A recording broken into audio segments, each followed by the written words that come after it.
Let's start with our teams across the region. MS Now senior reporter Josh Einiger is in Dubai, and our international reporter Inez de la Cuetara is in Jerusalem. Also with us, retired Marine Colonel Mark Cancian of the Center for Strategic and International Studies, and investigative reporter and author Nilu Tabrizi. So, Inez, both sides are in this war. They keep promising a new phase of fighting. What's happening right now, and what are we expecting next? Yeah, Anna, so I'll tell you, here in Jerusalem, it does feel like there are less sirens today, but sirens have been very much continuing to go off in the Tel Aviv area. Israel continuing to pound Iran and now pounding Lebanon as well. Hezbollah strongholds in Lebanon, in both Beirut and in the southern part of Lebanon. And the Israelis also calling for people in some of those parts to evacuate. The death toll now rising across the region. We understand that over 1,300 people have been killed in Iran. UNICEF today saying that at least 200 children have been killed across the Middle East since the beginning of this conflict. In terms of what's happening on the ground in Tehran, it's hard to know because there's an ongoing blackout, but there are lots of questions now as to who could lead Iran next. We know that President Trump and the Israelis have both called for the Iranian people to seize this opportunity. It's unclear just how organized the opposition is, but I will tell you, we did speak to one group that is trying to mobilize. So this is the National Council of Resistance of Iran, a spokesperson for that group telling me that in recent days, the activities of resistance units inside Iran have been spreading throughout the country. He says they've been targeting, for example, IRGC district command centers, setting them on fire. Of course, this is just one group. Unclear how much support they have inside Iran. There are likely many different groups preparing to mobilize, and it's also still unclear how much support the current regime has. And meanwhile, concerns that this conflict could be spreading, dragging, other countries into this war. We know that the Europeans are sending in additional military assets to the region. So the French, for example, sending in an aircraft, a nuclear aircraft carrier, as well as jets. The British also sending jets. Both the UK and France saying that the US can use their bases for operations. So that is raising concerns that they could become targets. And we did find out today as well from the Australian Prime Minister that there were 3 Australian nationals on board that submarine that torpedoed an Iranian warship. 87 Iranian soldiers killed in that attack. And so that is raising concerns. The fact that there were Australians on board that U.S. submarine, that's raising concerns that the Australians could also either be dragged into this or also become targets. It's still very much a dynamic situation. Inez de la Cuetara, you've been doing a terrific job bringing us the latest. Thank you so much. Josh, Iran already launched over 1,000 missiles and drones at the UAE, where you are. Are these Gulf nations bracing for even more? And what's happening with the evacuation flights? Well, not only are they bracing for even more, Anna, they saw even more today. And I'll get to that in a second. First, let's talk about the evacuation, because there are 2 different groups of expats, of Americans, I should say, who are here in Dubai. There are the expats who live here, who the people we've spoken to are actually staying put. They feel confident that the missiles and drones are being knocked down before they do any damage here. The group that is desperate to get home are the people who are stranded, because, Anna, Dubai's airport is the largest international mega hub on the planet. And there were a lot of people who were in the middle of their journey when the war started and have been stranded ever since. And as far as that goes, there was great progress made today. Emirates, which is the main airline here, says it's moved about 30,000 people. By tomorrow, they say they'll have 60% of their schedule up and running. More than 1,100 flights out of Dubai just in the last maybe 3 to 4 days. And that number was as of around 6 hours ago, so it's likely increased even more since then. But this is still a very unpredictable situation. So our team was on a flight that came in today. It was actually the first flight that made it out of New York to Dubai, maybe the second or third from North America back to Dubai here. There were only 60 people on the plane that was built for 500.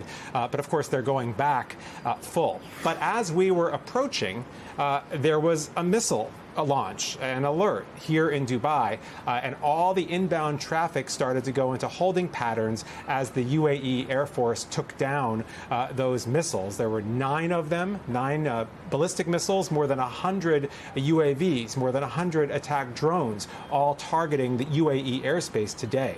Once that was dispatched, it only took a few minutes. We were then proceeded to land at Dubai airport that is slowly grinding back to life. So things are still quite unpredictable. They have managed to design these flight plans so that flights are traveling way out of the way, west and then south, and then they take a sharp turn to go straight into the Dubai airport.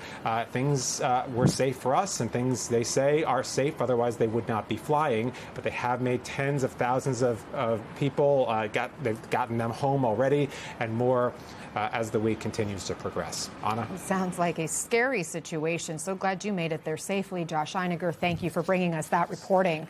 Colonel Kansian, in the past week, we've heard so much about missile math and stockpiles. What weapons is the U.S. relying on right now, do you think? And are there any U.S. vulnerabilities that you're keeping your eye on?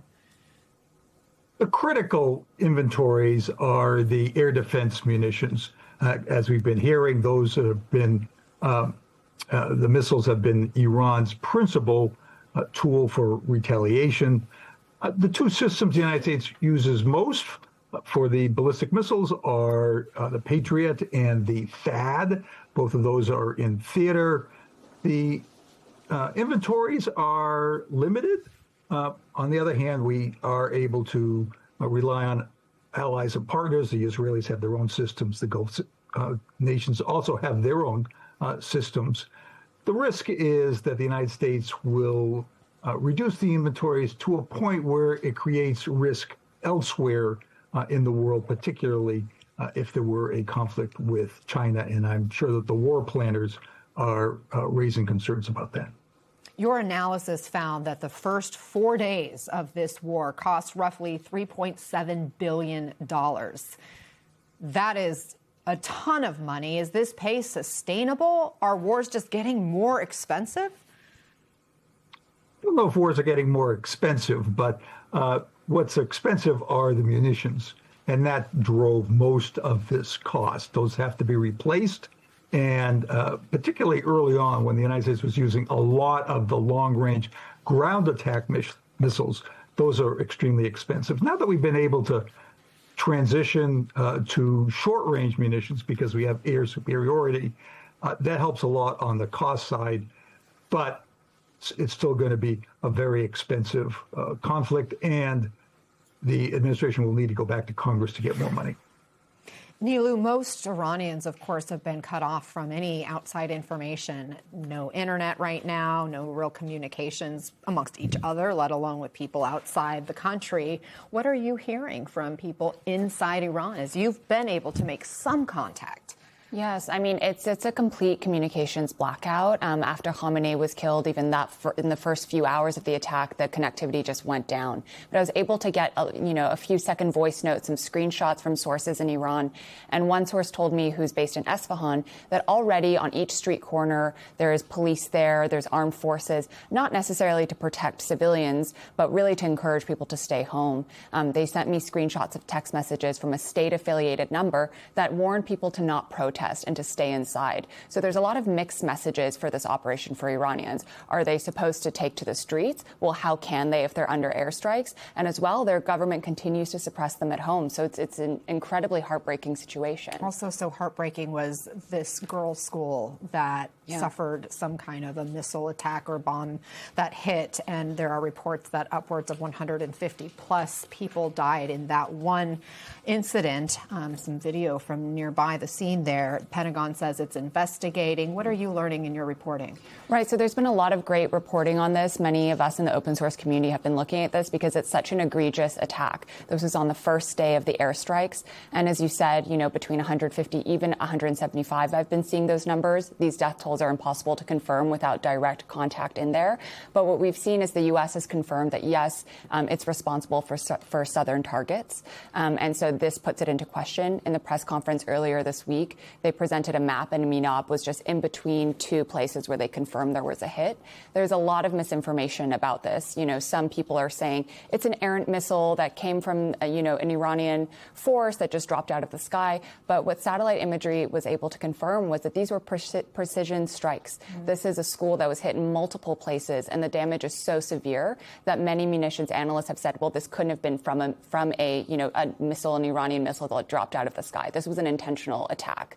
And so it brings up the issue of mistargeting. When I was looking at the school, I could see as far back as 8 years ago that this is, visibly a school. There are murals, bright pastel colors. And yes, while it's near an old, Revolutionary Guard Navy base, it's clear, if it's clear to me as an investigator that this is a school, because you would never, paint a military base with bright pastel murals, it should be clear to anyone who's adding this to a target list. And so it's our responsibility to keep interrogating this egregious attack. Nilu Tabrizi, thank you for your great work. Colonel Mark Cancian, thank you so much for offering your expertise